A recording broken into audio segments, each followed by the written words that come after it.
माधव भाई, ये लो, दादाजी भी आ गए। मतलब एक और मुसीबत आ गई।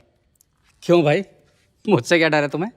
तुम बच्चों को बहकाने के सरदार जो हो। लो, अब भाई ना तो तुम बच्चे हो और ना इस घर में कोई बच्चा है। बहकाने की तुम्हारी उम्र भी नहीं है, फिर किस बात से डरते हो?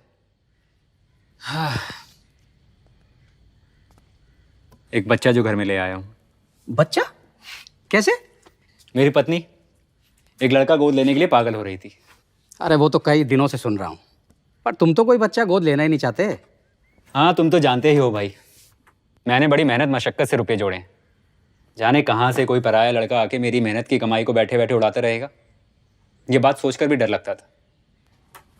लेकिन ये बच्चा ऐसा भाग गया है कि इसके ऊपर जितना भी खर्च करते हो ना, समझते हो कि रुपए का सबसे बड़ा भाग्य यही है। हाँ बिल्कुल।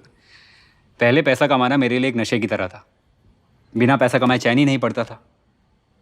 लेकिन अब तो ये जानते हुए कि मेरी सारी कमाई इस बच्चे को मिलेगी, मुझे बड़ी खुशी होती है।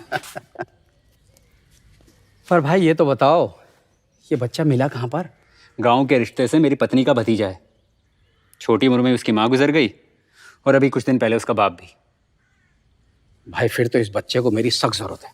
अरे रुको रुको, कहाँ जा रहे हो? सुनो, वैद्य जी ने कहा है उसकी जरा सी देह में बात पित्त कफ एक साथ बिगड़ गए हैं, जिससे उसके बचने की उम्मीद बहुत कम है।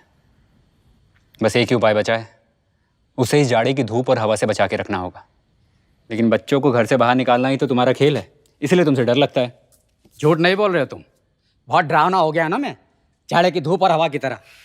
लेकिन भाई घर में रख कर बिठाने वाले खेल भी मैं जानता हूँ। अच्छा, बस मुझे एक बार बच्चे से मिलने दो। नहीं नहीं, बच्चे से फिर कभी मिलना भी आराम कर रहा है। माधव भाई समझा करो, इस बच्चे से मिलना बहुत जरूरी अरे है। मेरी बात तुम समझा करो, पहले अपना काम निपटा लो, उसके बाद मिल लेना। काम तो फिर भी निपट जाएगा। नहीं, काम तो अभी निपटाओ, बच्चे से बाद में मिल लेना। अच्छा देख तो लेता नहीं हूँ। नहीं, फिर कभी देख लेना आप। अच्छा काम निपटा के फिर काम मैं निपटा आता के आना। ठीक है ठीक है, खुदा हाफिज खुदा हाफिज खुदा हाफिज खुदा हाफिज दादाजी।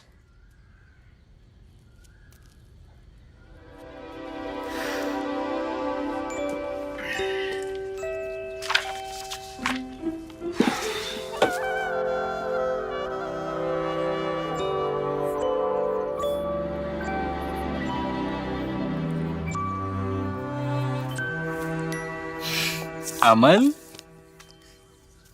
फूफा जी, क्या मैं उस बरामदे तक भी नहीं जा सकता? नहीं बेटा। वो बुआ जी इधर लकड़ी काटती है और गिलहरी कूट कूट के दाल खाती है, मैं वहाँ तक भी नहीं जा सकता? नहीं बेटा। काश मैं गिलहरी होता तो कितना अच्छा होता। पर मैं बाहर क्यों नहीं जा सकता? क्योंकि वैद्य जी ने कहा है अगर तुम बाहर जाओगे तो बीमार पड़ जाओगे। ये वैद्य जी को कैसे मालूम? कैसी बात करते हो अमल, भला वैद्य जी नहीं जानेंगे? उन्होंने इतनी बड़ी बड़ी पोथियां जो पढ़ डाली हैं। मैंने तो एक भी पोथी नहीं पढ़ी है, इसलिए मैं नहीं जानता। देखो बेटा अमल, बड़े बड़े पंडित लोग भी तुम्हारी तरह होते हैं, घर से बाहर ही नहीं निकलते। नहीं निकलते? निकलेंगे भी कब, तुम ही बताओ। वो तो सारा दिन बैठे बैठे सिर्फ पोथियां पढ़ा करते हैं, इधर उधर नजर भी नहीं जाती।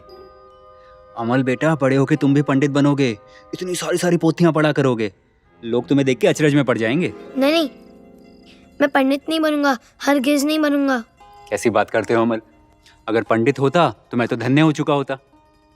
मैं देखूंगा, जो देखने की चीज होगी घूम घूम के देखूंगा। कैसी बातें करते हो, आखिर देखने के लिए है ही क्या? हाँ, देखो उधर दूर एक पहाड़ दिख रहा है ना, मेरा मन करता है कि उसके आगे चला जाऊं। काम ना धाम, खामखा पहाड़ पार करने चला जाऊं। तुम जो कहते हो उसका कोई ठिकाना भी है या नहीं? देखो अमल बेटा, ये जो इतने बड़े पहाड़ हैं, इसका मतलब है इसको पार करने की मनाही है, वरना इतने बड़े बड़े पत्थर इकट्ठे करके इतना बड़ा पहाड़ बनाने की क्या जरूरत थी? हाँ,